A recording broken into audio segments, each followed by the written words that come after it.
Magandang oras po sa inyo lahat na nakikinig sa akin. Meron na akong gustong sagutin ang bato ng Malacanang.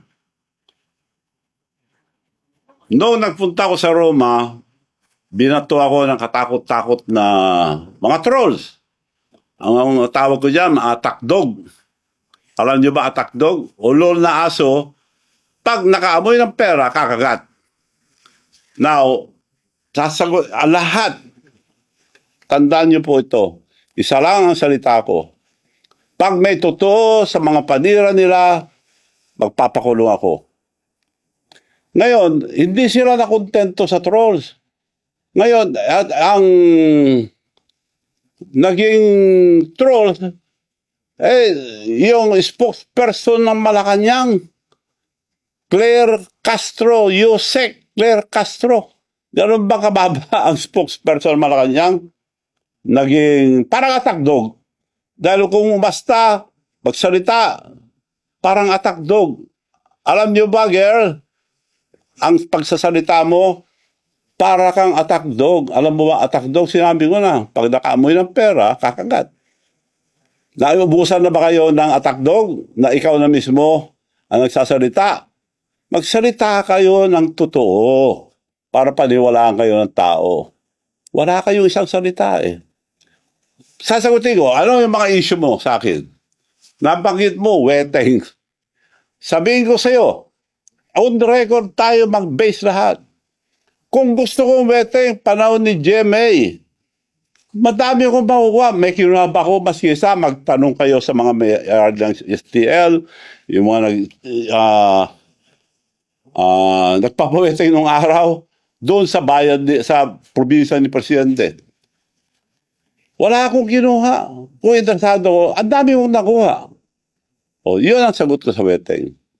Ano pa ang issue? Ang dami pong binabato na hindi totoo. Ano pa ba yung mga issue niya? PCSO. PCSO. Ikaw nagsabi yan, ha, girl? Miss Claire Castro. Ikaw nagsabi, ano ba meron dyan? Bakit yun ang gusto mo? Bakit yan? Direktor. Bakit pinagpipilit mo direktor? Hindi ko po pinagpipilit. In-offer yan dahil ang sinabi sa akin ni First Lady noon, ikaw nagsabi si First Lady noon, there must be something for Manong Chavit ang laki na tulong. PCSO o PAGCOR. Kinongratulate pa ko yung mga kaibigan niyang babae sa mga barkada niya sa Bacolod. Manong, congratulations, binigay na pala sa yung PAGCOR. Oh, mabuti naman para ibigay ko sa mga mayors ako para ang dami tumulong kasi. Hindi rin binigay. Siba, okay lang, nagtabo ba ko? Antay, mag-antay pa rin ako. Antay.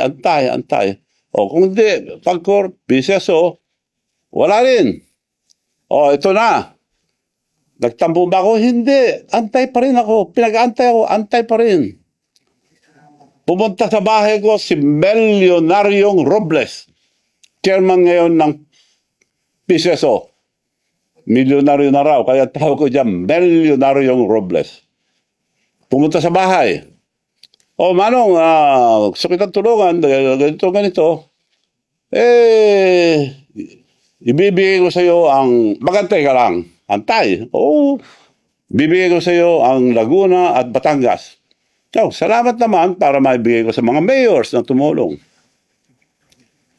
Nung ibibigay na, tapos na ang time mo lang na matapos ang kontrata, nung tapos na, kinausap ako. Kailangan ko sabi mo sa taas. Bakit? May instruction sa taas na bibigay sa iba. So, sino?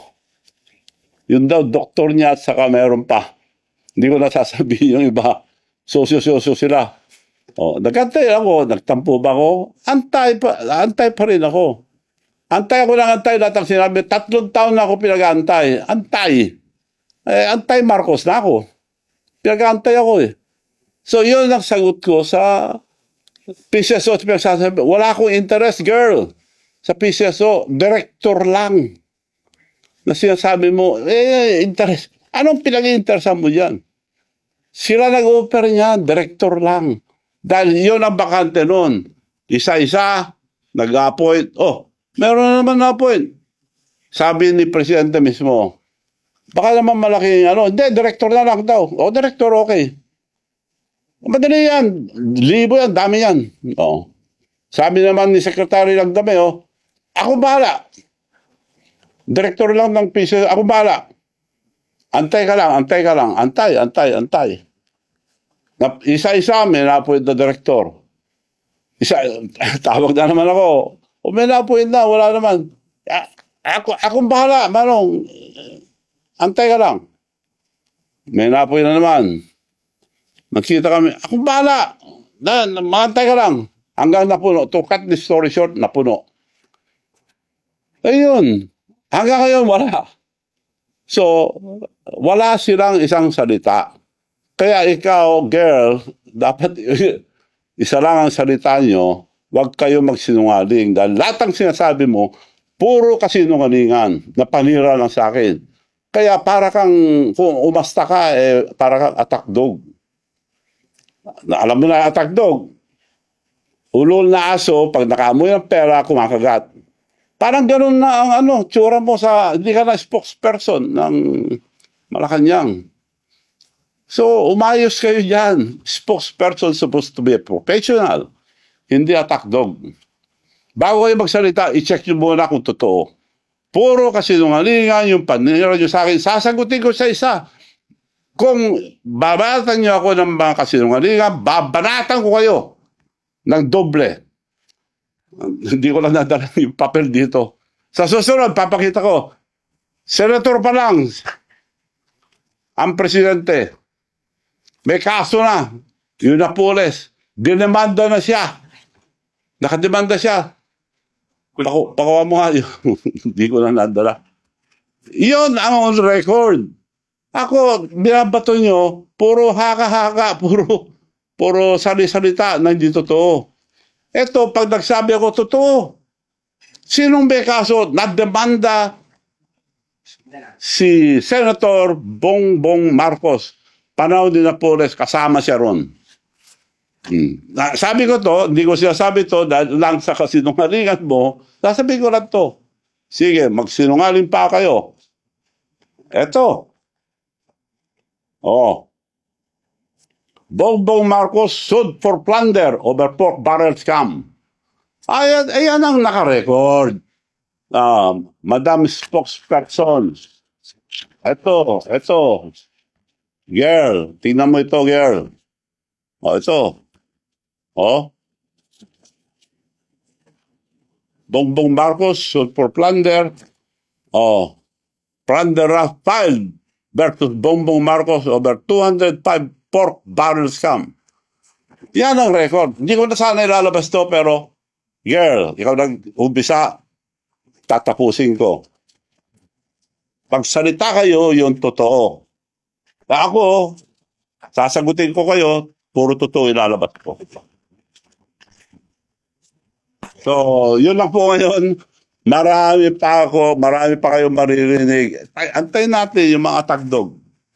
Puro kasinungalingan. Ulitin ko po, kung may katotohanan, yung mga sinasabi nyo sa akin, magpapakulong ako. Hindi ako kagaya yun, nagsisinungaling. So kontento ka na, girl, na wala akong interest sa PCSO, sila na nga ako.